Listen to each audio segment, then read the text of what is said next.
Welcome, everybody.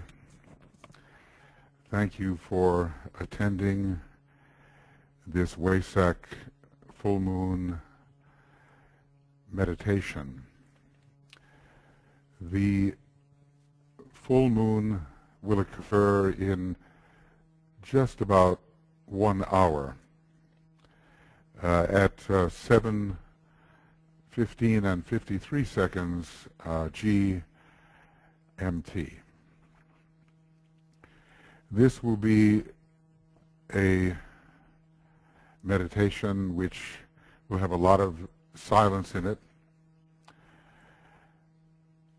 and we will of course have those 8 minutes of silence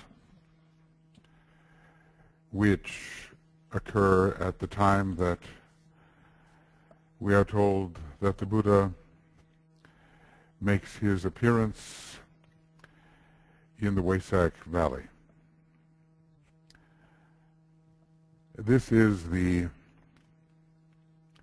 high point of the spiritual year for people who follow the ageless wisdom, and really even for those who do not. It has that profound effect. There is a great unitive silence which hovers over the consciousness, over the planet. In the silence, the synthesis can be known. It is the effect of Shambhala, the synthesizing effect, which reveals the oneness of all things, certainly of all beings, but of all things. And that is a oneness which at this time of the Taurus full moon can be appreciated most intensely, probably more intensely than at any other time of the year, so that we will have the capacity to look beyond the form and through the form. Taurus, we know, is in a way a lord of form, and the moon is exalted. The mother of the forms is exalted in Taurus. But within every form is the essence itself. And it is the essence which we seek as we seek synthesis. We are all externalizations of the one infinite being. And it's so easy to forget. But whomever we see, whatever we see, whatever we register, it's all of one substance, that which substands, the essence that is appreciated in synthesis.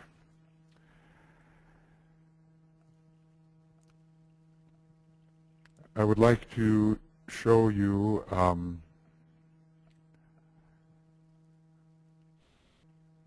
photo we took at the time of the period, at least of the Shambhala impact in the year 2000. This is the, we're quite distant from this great rock. It takes really some time to climb.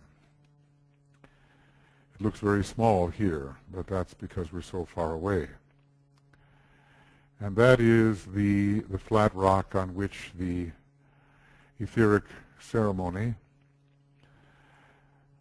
of the hierarchy invoking the Buddha is said to occur. The actual Vaisak at that time took place in the afternoon, and so there was definitely light. Here off to the right is the peak of Mount Kailash, Mount Meru, they call it, the sacred mountain. And there's so much lore about this mountain. Here is maybe a little more colorful photograph of that same valley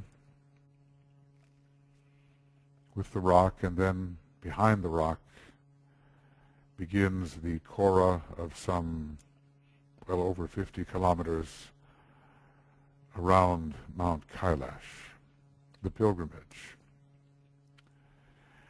We are all of us now on a pilgrimage. Our consciousness is going deep into the inner planes, and we will be as if participating with those august personages in the Vaisak Valley. There it is night, maybe something like 12 o'clock at night. And perhaps the moon will be full. And we will be present to all that transpires.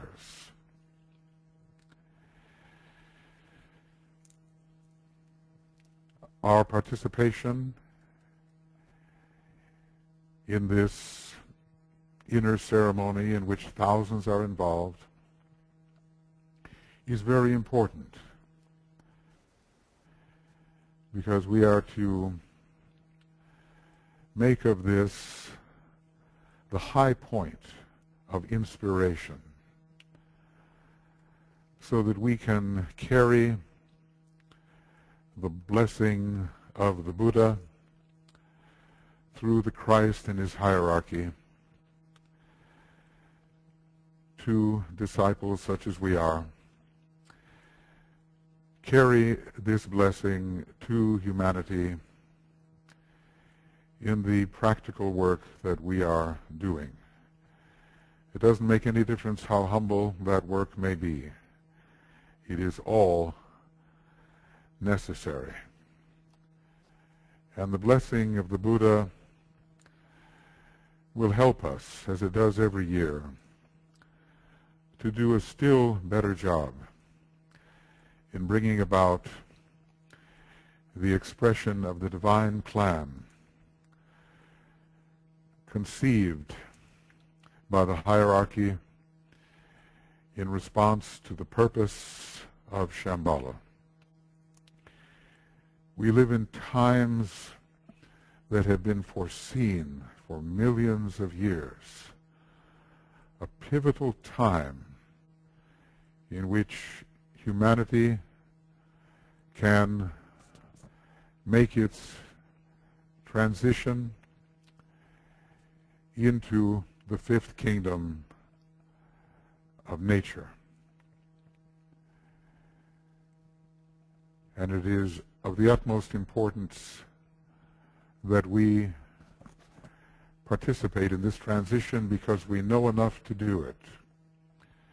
So many of us are hovering on the border of the fifth kingdom of nature, and we need to help humanity,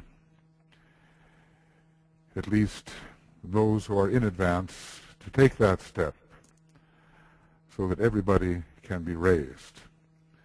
This is the reason that the Buddha came. This is the reason that the Christ came, and that he is staying for 5,000 years instead of simply 2,500, the normal span of service of the Bodhisattva.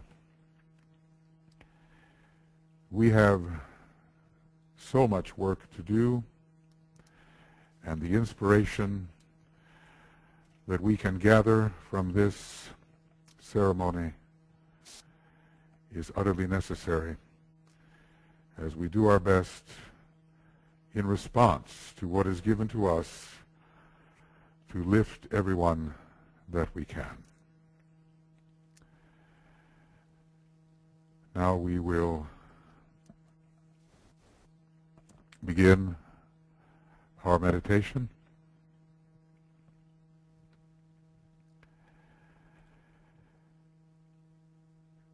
We are all over the world. There's some here in this group, more than 80 of us. But we know that all over the world, hundreds, thousands are gathered at this moment. So we go deeply into our soul nature,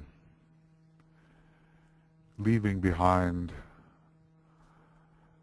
the lower familiar self.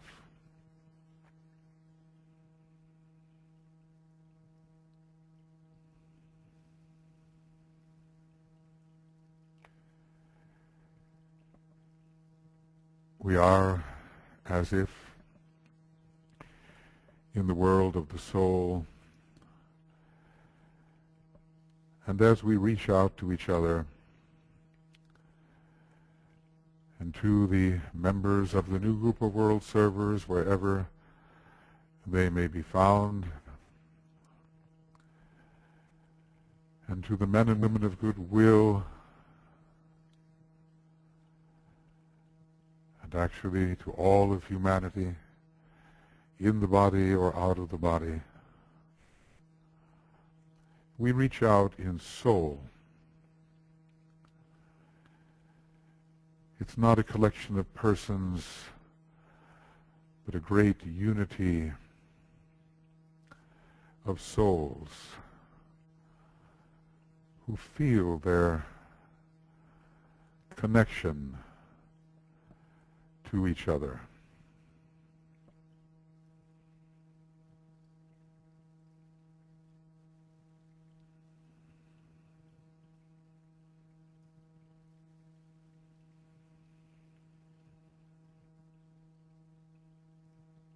We know that all souls are one.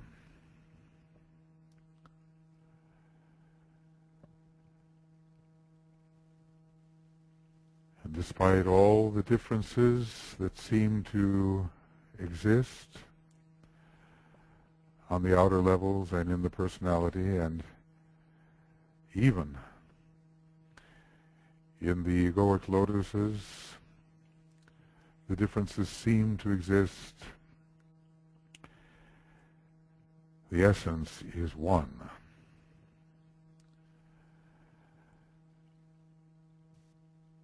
And at this time, we want to feel that essence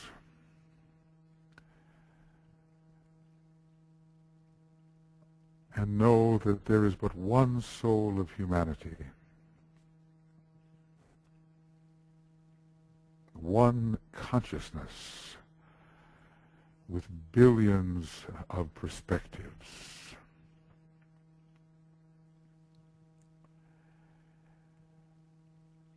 And we know there is no my soul, no thy soul, but simply the one soul which extends to the farthest reaches of the universe.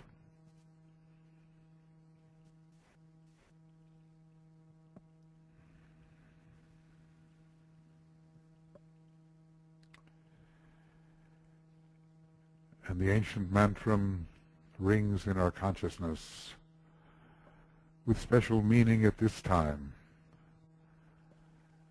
Naught is but me. Naught is but me. Go deeply into that beyond just a form of words, and as much as possible feel the truth of that synthesizing mantra.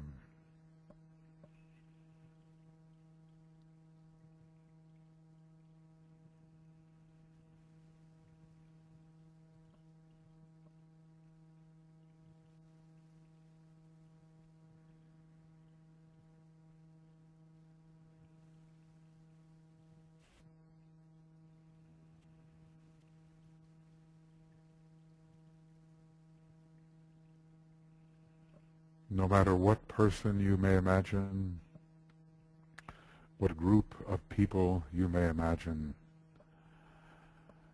known or unknown to you personally, naught is but me.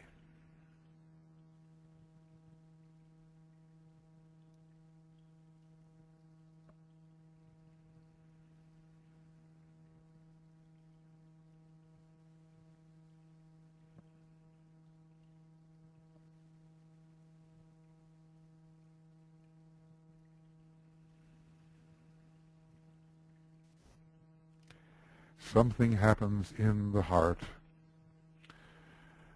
that reveals the truth of this.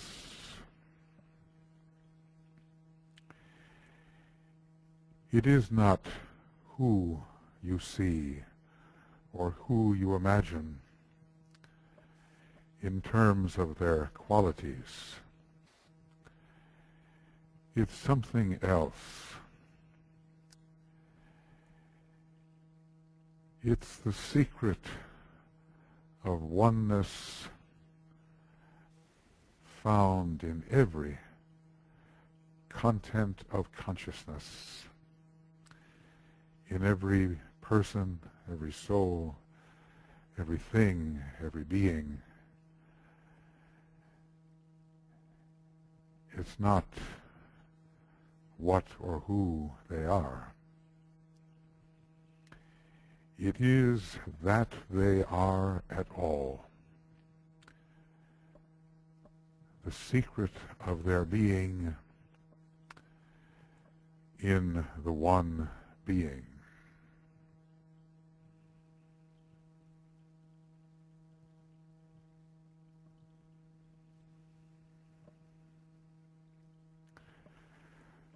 So think of all those people meditating, all those souls engaged, thousands and thousands, and realize that in their work, it is you that is working. The greater I, the greater you, the greater me, only one being is at work through all forms of life, through all humanity, through all the masters, through the Lord of our planet himself. One being only is at work.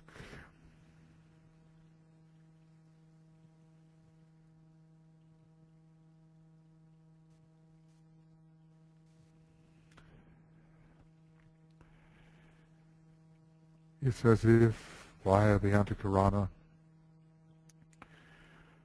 the multicolored rainbow bridge through which we aspire to the heights, it's as if it touches ever deeper layers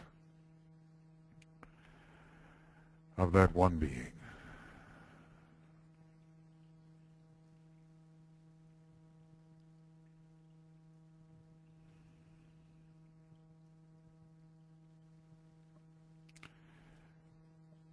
We are one in soul with each other, but when we reach to the realm in which the masters are found,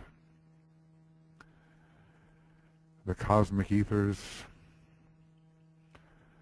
the Buddhic plane of harmony and oneness, the Atmic plane of spiritual will, attempt not to feel them as personalities, but in the oneness in which they always exist.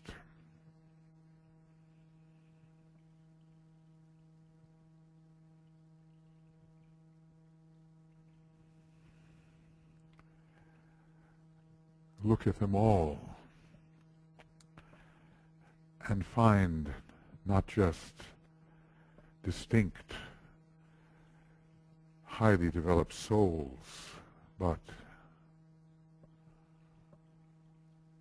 one being that unites them all.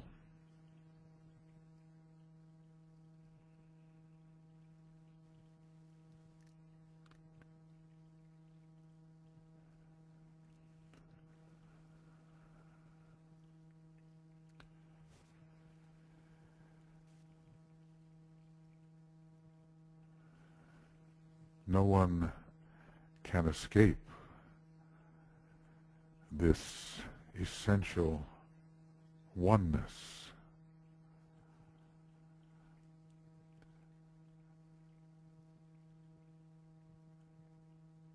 As we imagine the Christ, we see him in our mind's eye, feel the oneness in which he perceives all of us.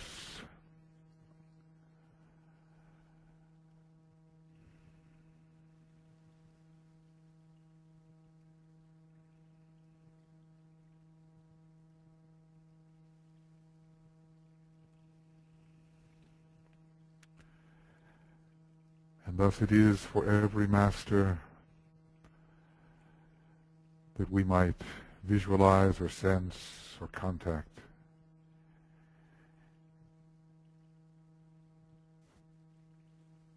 it's all done in this pervasive, silent synthesis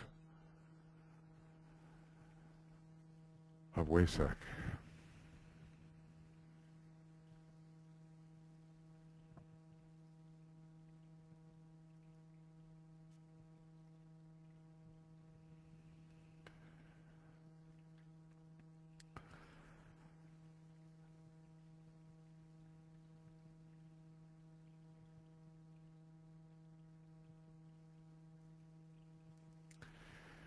And when we lift our imagination as a group towards Shambhala, we are truly entering the realm of being, which the Buddha coming forth will represent,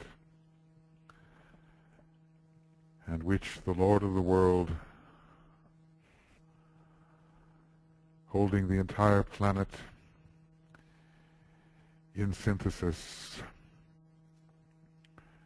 expresses. The being of Shambhala.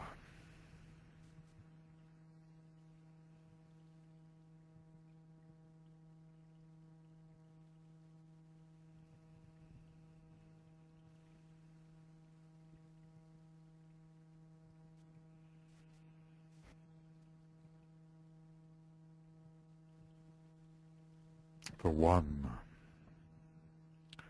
the first and highest center of our planetary scheme, in which an inviolable One is known and become.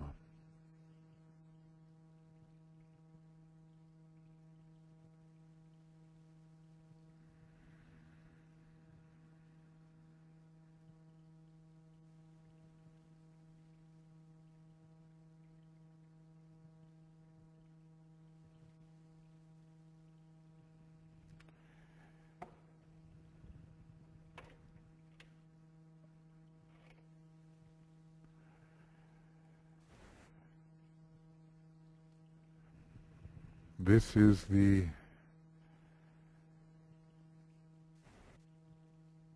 fusion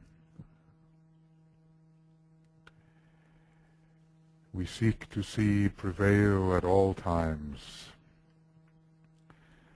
And when the Buddha comes forth, he is the emissary of this greatest light, the unfettered enlightenment of Shambhala,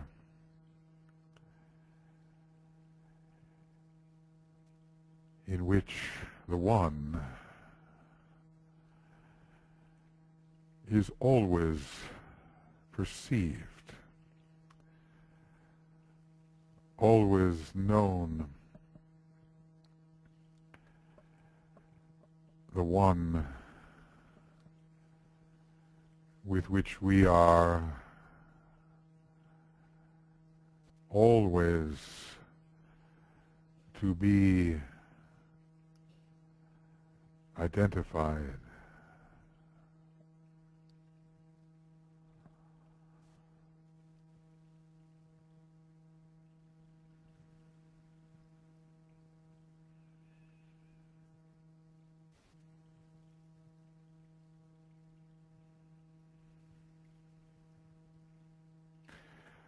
Throughout all eternity, one can never escape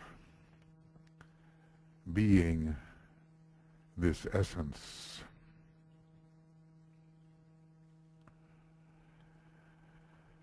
It has always been so. It always will be so. And it is so in the eternal now.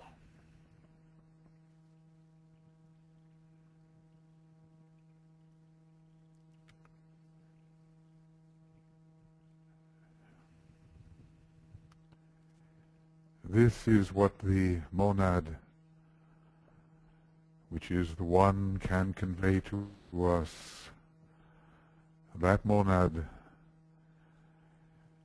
which is a member of Shambhala and whose home is in the sun.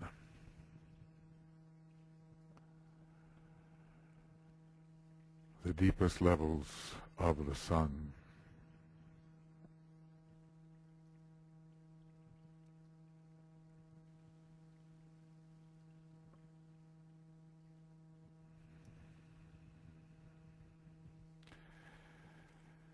The time is now approaching when, so we are told in the ancient lore,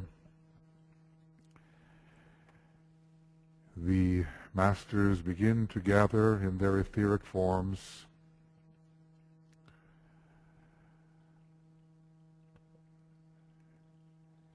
in the valley.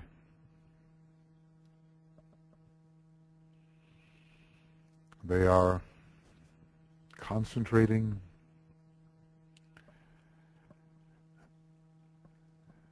their energies together in a holy, invocative ritual, using the ancient mantras. We are told in the Pali language,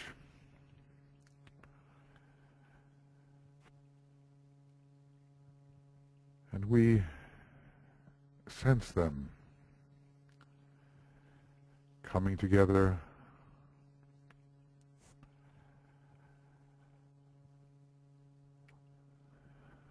on that rock from which the invocation will go forth.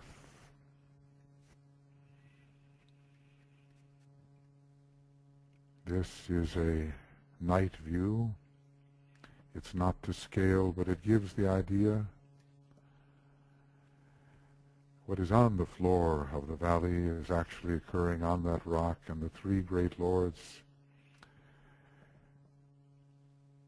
will be the ones who invoke together, and especially the Christ, the coming of the Buddha at the moment of the full moon.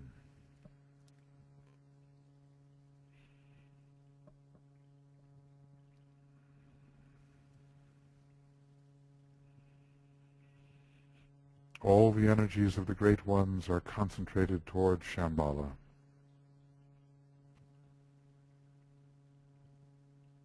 And so with our imagination, we see them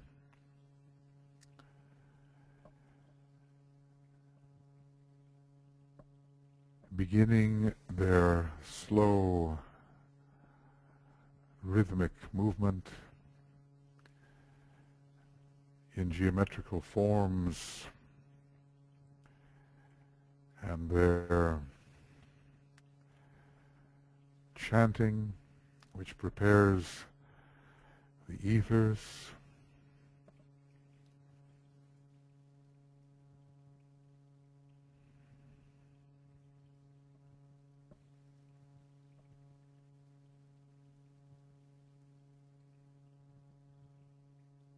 we are as if the etheric spectators of this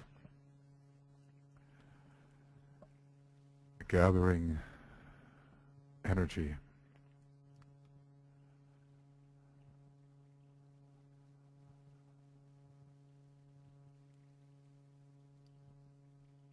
And we seek to feel the growing energy and our participation in this invocation.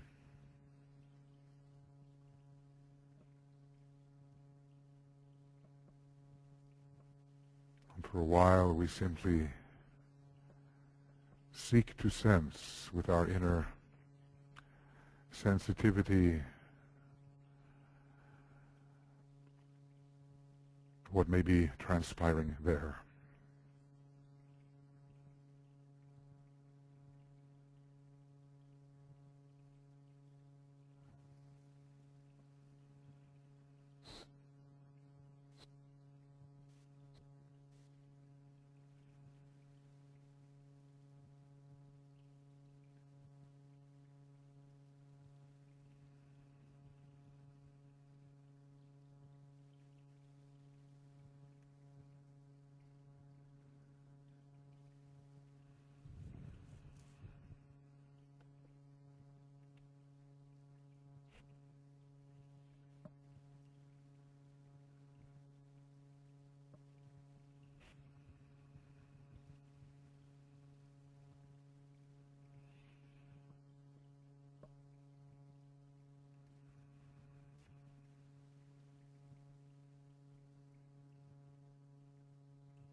We are all of us on the periphery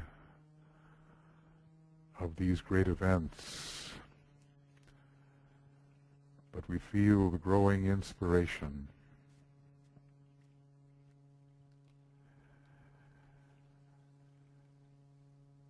And we imagine that it is at this time that the great Lord Maitreya appears on either side the Manu, the Mahachohan,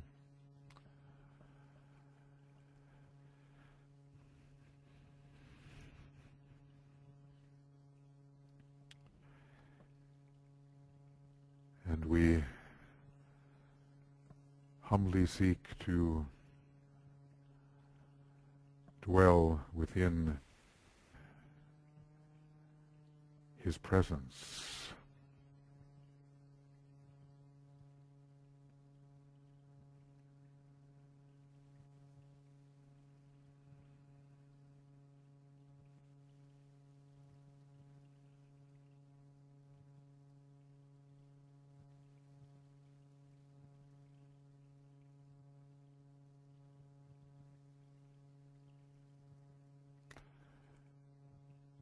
we use this moment in our consciousness to approach Him, to pledge ourselves to Him and to the work of His hierarchy, the ashram of the great king.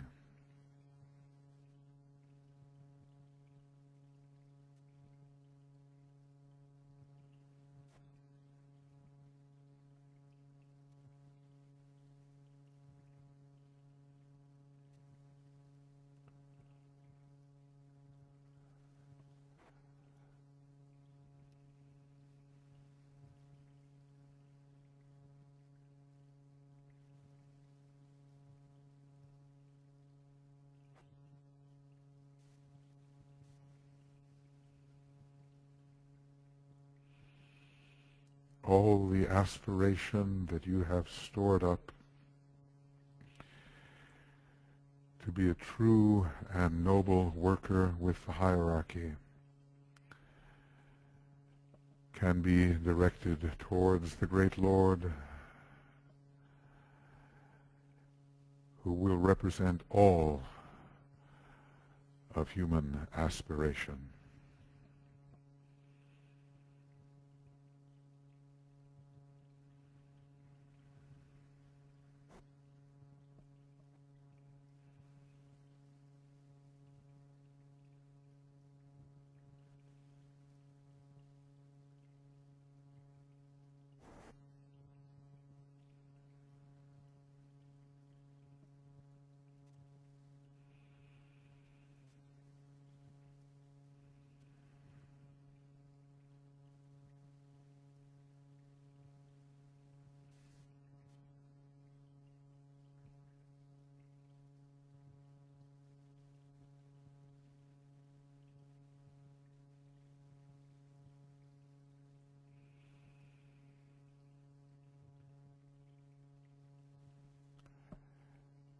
And if at this time there is anything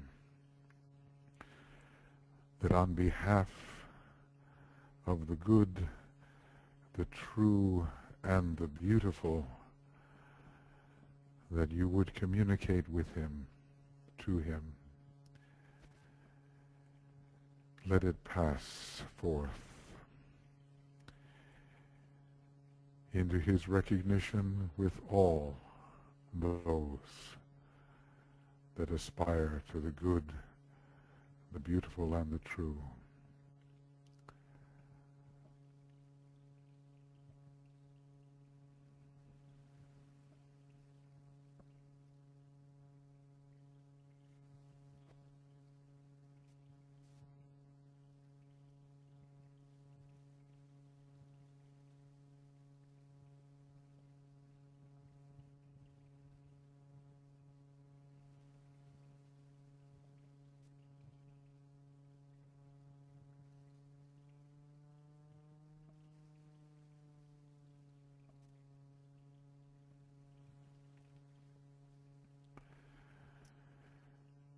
Chanting continues, the geometry of invocation continues.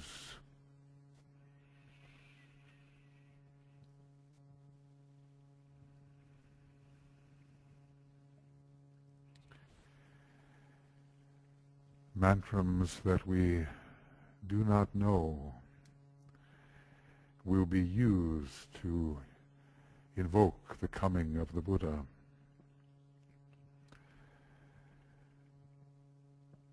And this will be pronounced by the Christ.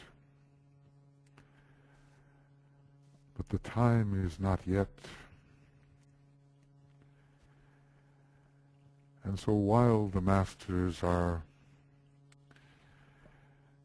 doing what only they can do, what only they know how to do, and as the Christ is preparing for the great moment, let us dwell together on the meaning of hierarchy, trying to fathom in the greatest depth possible what is this hierarchy, this society of organized and illumined minds, this great white brotherhood, this triumphant church of the Christ, this great white lodge. What is it? What is it doing on our planet in response to Shambhala, in response to the greater white lodge on Sirius? What is it doing? And how may we, as co-workers, be more closely united to it, so that their love and compassion for humanity may work through us and thus contribute to the lifting of the entire human race. We will dwell in some silence on the presence of hierarchy, its meaning, its nature, our relationship to it, and the relationship of all humanity to it.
And as we contemplate the hierarchy,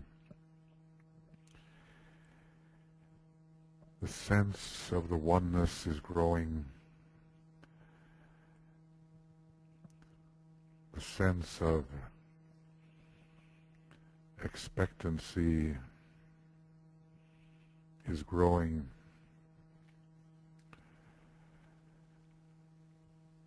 Our inescapable participation in the synthesis that is recognized.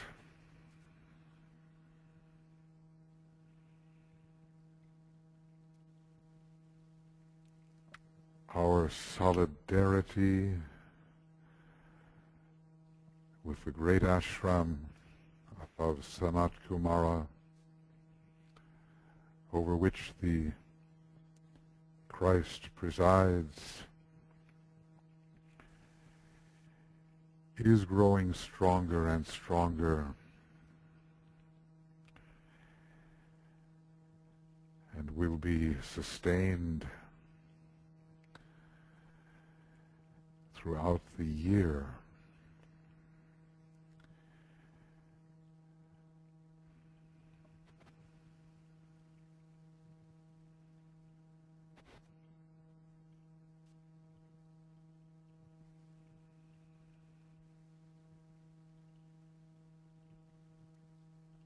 We are all united, all disciples as souls, all initiates, striving with the keenest attention towards the coming moment,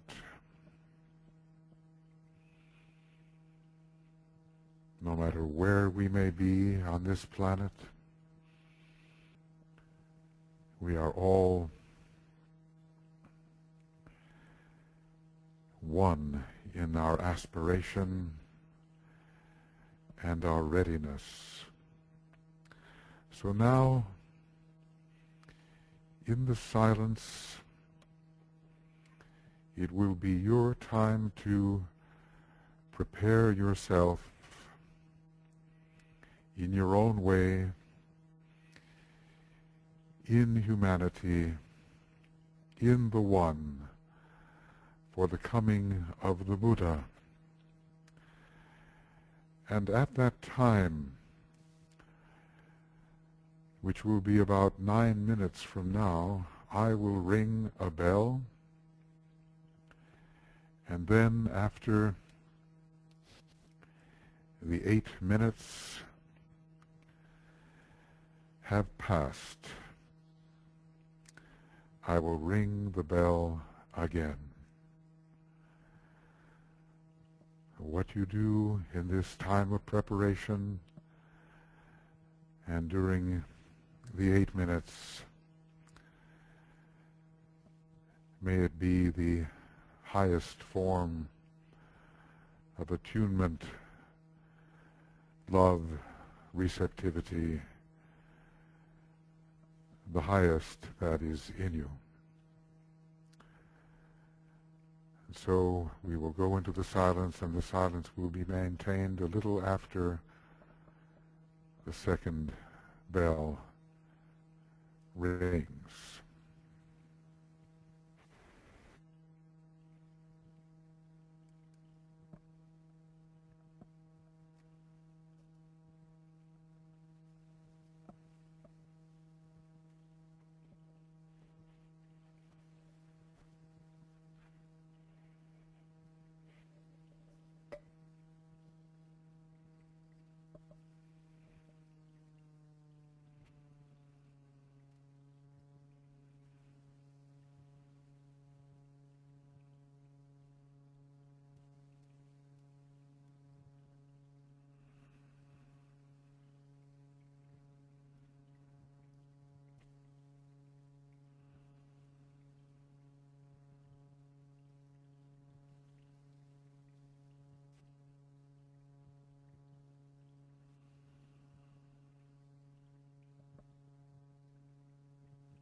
imagine as a group that we are filled with the Buddha's energy as transmitted by the Christ and the hierarchy.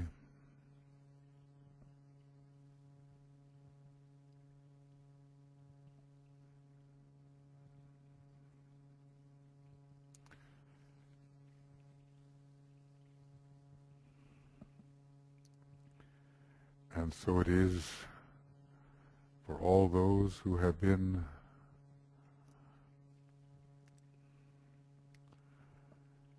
consecrated, attentive at this time.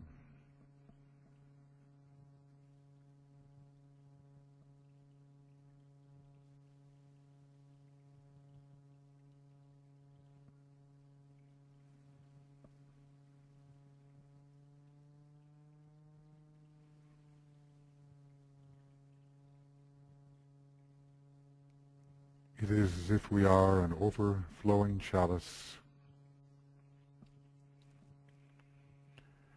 We and all the servers, the meditators, all the men and women of goodwill are as an overflowing chalice, prepared to share this energy with anyone we may serve. And in consecrated thought with all humanity.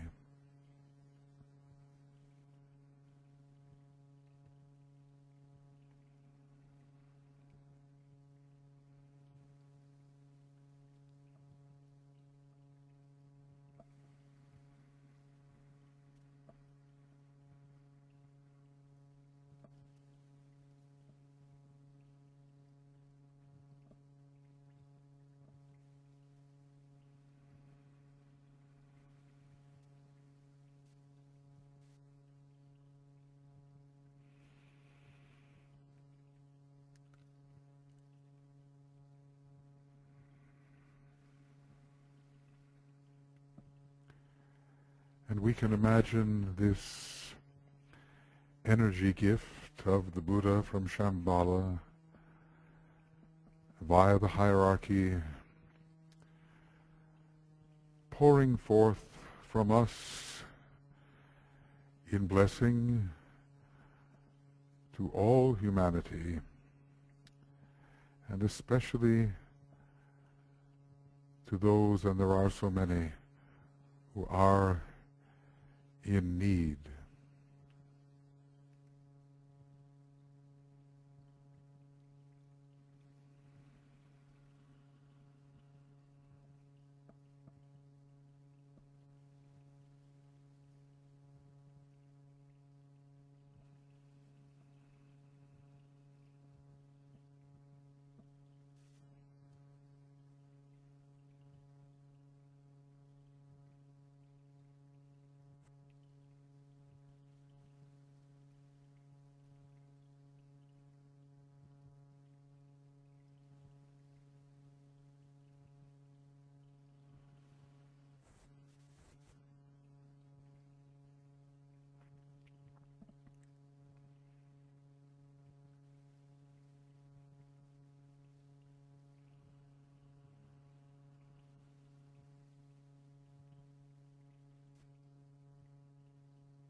We imagine in the illumination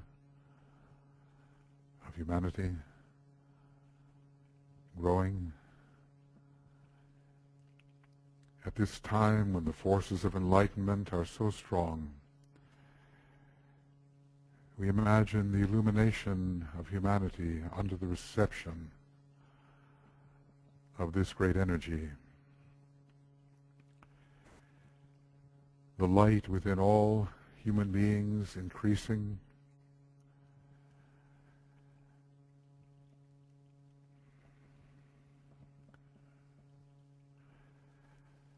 and a definite movement towards wisdom in humanity. A movement towards wisdom, a movement towards light. Even those unconscious, we see their light increase.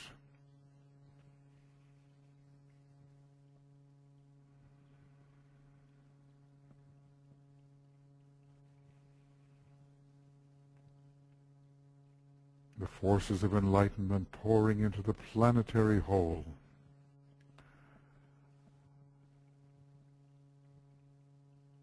Uplifting it, enlightening it.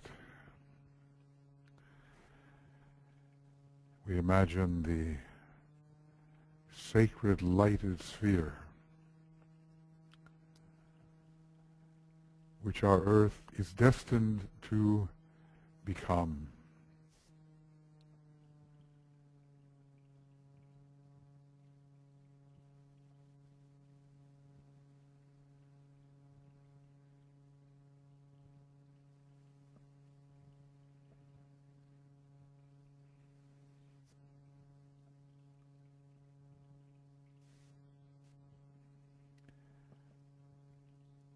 We, part of this divine circulatory flow of the greatest light, intent on helping our earth become the sacred lighted sphere.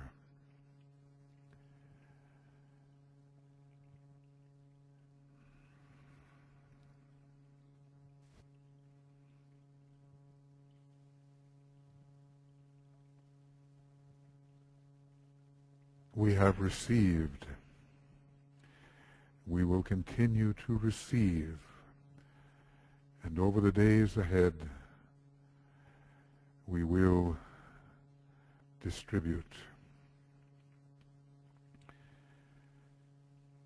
To all those with whom we come in contact, we will hold like a great bowl of living water on top of the head, this profound accumulation from Shambhala and the Buddha through the hierarchy. Our head center holds it, the chalice holds it.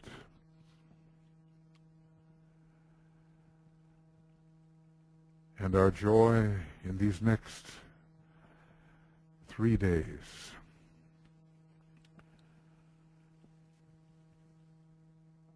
is to share the living water,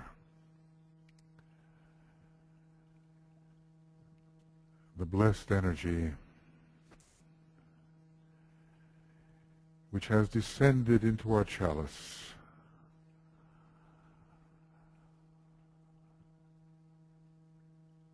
And we do this with all of our brothers and sisters as souls within the one soul.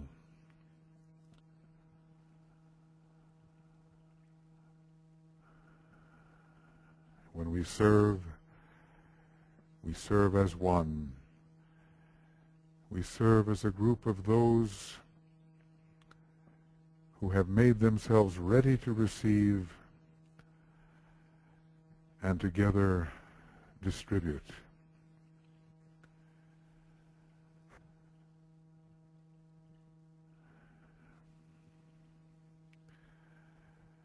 So holding our point of tension,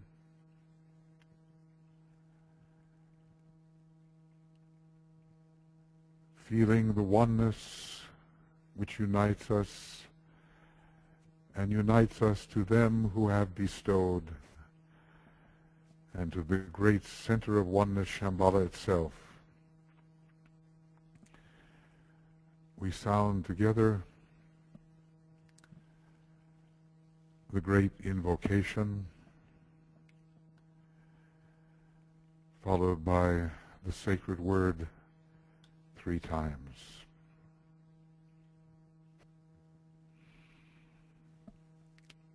From the point of light within the mind of God, let light stream forth into the minds of men. Let light descend on earth.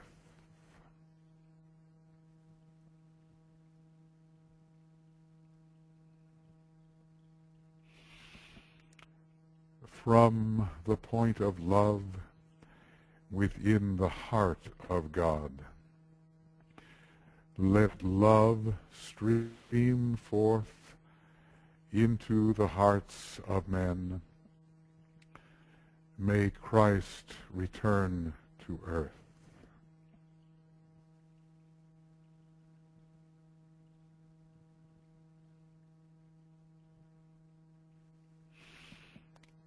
From the center where the will of God is known, let purpose guide the little wills of men, the purpose which the masters know and serve.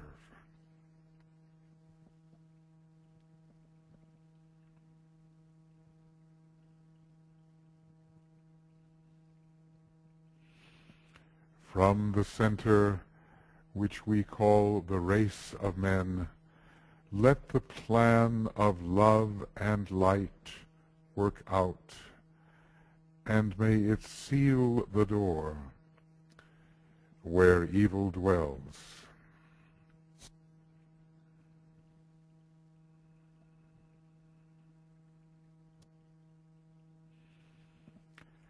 Let light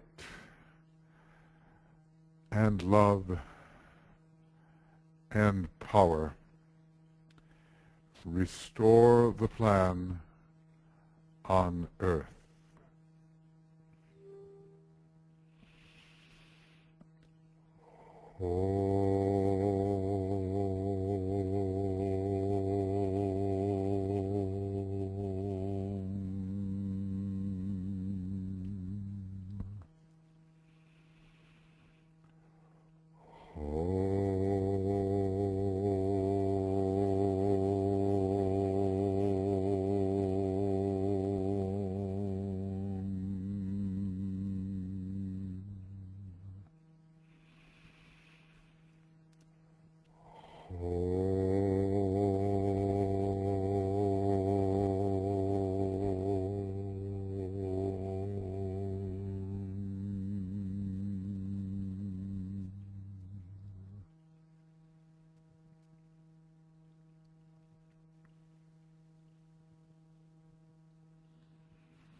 Thank you, friends, for participation in this meditation, accompanied by our friends all over the world who are thus participating and in concert with the hierarchy. Let us, these next several days, go deep in our appreciation of what has been given, and also let us give spiritually the great blessing which has been bestowed upon us. Thank you, and may many beautiful things occur for you during the next days of distribution.